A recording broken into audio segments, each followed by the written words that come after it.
Hello everyone, and welcome to day 2 of UKIO. My name is Joe. I'm joined by fellow host Joe McNamara. Got a lovely guest here. Would you like to introduce yourself, please? Hi, my name is Freeman. I'm a consultant therapeutic radiographer and I work at the Leicester Liverpool. I'm here today with Rad Chat to talk about my presentation a bit later, so I'll plug it in before later. And she wants to be here. She wasn't dragged into it. And Nick, you've been on the podcast previously, so people can check out that episode. Yeah, we're talking about my role, what it's like to be a consultant radiographer, marathon running, which I'm teaching them about, all things. I've done a marathon as well. Interested about The one time. twice. I've done one too. And my biggest passion at the moment is photobiomodulation. So that's what I'm interested in. Why are you passionate about it? Because it's something, it's a technology that if you've seen it working, you really do believe it, and you can see the amazing differences it makes to our patients. So I currently use it in radiotherapy in the head and neck setting for licensors. It's about 2 weeks difference to oral heating, so it reduces their mucositis onset and it delays the progression. So people are getting through treatment but are maintaining their oral heating for much longer. What it doesn't do is anything for taste. So for the patients that do stop oral heating, most of the time it's due to taste or texture, it's not due to pain. Even when they've got oral mucositis, you can see it visibly in their mouth, they don't seem to have that kind of pain feedback. So it really makes a huge difference on treatment. But we're the ones that see it as clinicians. The patients don't really know the difference because they're not sure what to expect. So for us, we see a magical difference. For the patients, they're just grateful that it doesn't hurt as much as we possibly could. Where we see the biggest difference, the patients see the biggest difference is in the late effect setting. So colleagues, especially Emma and Nottingham, are using it in the late effect setting for things like fibrosis and lymphedema. And the results really for those patients are life-changing. So these are patients that have been many years out of radiotherapy, so they're in their follow-up, or even outside of follow-up, post 5 years. And I think Emma's patients were 49 years post-treatment, and it's still having an effect on them. So not every centre has it. We're very lucky in Leicester to be one of the first centres that acquired the full unit, and that's what I'm here to talk about today. Presentation in Rad Chat, how licensed radiographers can link with industry partners and develop better treatments for patients and minimise toxicities.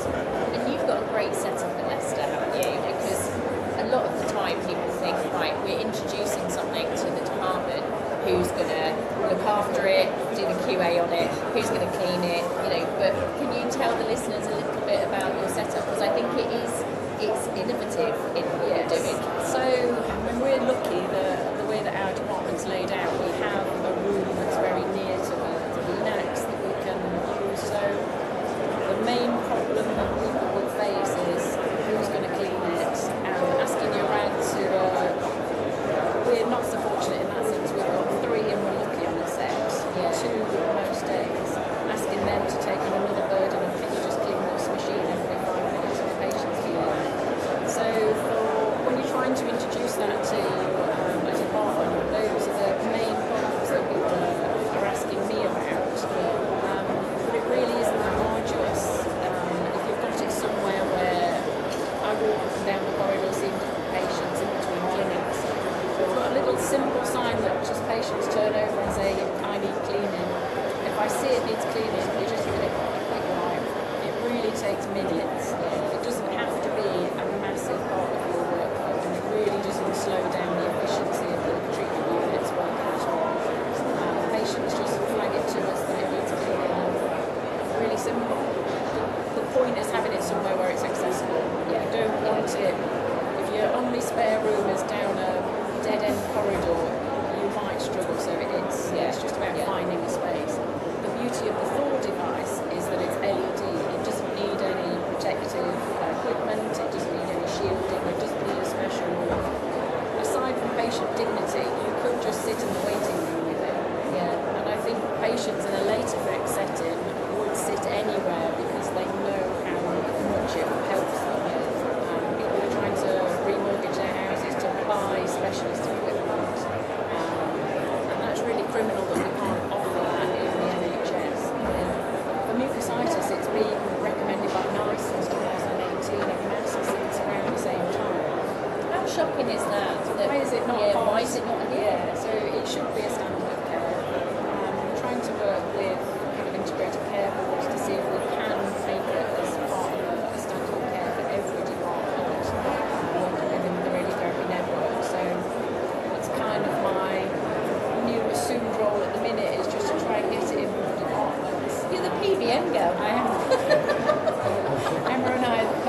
does for people, yeah. But it really just works when you see the effect that it has on a patient and the patient's lives. You really can't stop shouting about it. And I've no allegiance to Thor. They support me to get me to conferences. But again, if there's a better product, I would support that too. Just the technology. Other manufacturers have that technology. And it doesn't matter what manufacturer you go, just get that technology in your centre. Because it really makes a massive difference to the patient's quality of life. So yeah. If you had a radiographer who was listening, thinking, oh gosh, well I want this bit of kit, what advice would you give them? Where do they even start? So by all means contact me. I'm happy to give you some pointers. And there's acceptable manufacturers that you can be pointed towards. We've got our kit from Full. We were very fortunate to be one of the first centres to get it. So we loaned the equipment for free at the start. Full will now do, they will do a loan period just for a 25% deposit. I'll say like a sales pitch now. But for all the centres that have loaned the device to do their own evaluation, even though it's got nice guidance behind it, to do their own evaluation, they will say, have the equipment, do whatever you want to do with it, gain your data, and if you don't want it at the end, we'll take it back. All the centres that have loaned the device, not one has returned it, and I think that's been stressful. I think as well, from a patient's perspective, when they are experiencing these side effects, they are looking for what is going to help them for anything. And they will be contacting departments to say, well, I've heard about this, where do I access it? So I think we have a duty of care, We do really. have a duty of care, and I think the charities will get behind it as well, and we will be asked why we're not providing this when it has nice guidance. So the main barriers you'll come up against in your department is a business case for the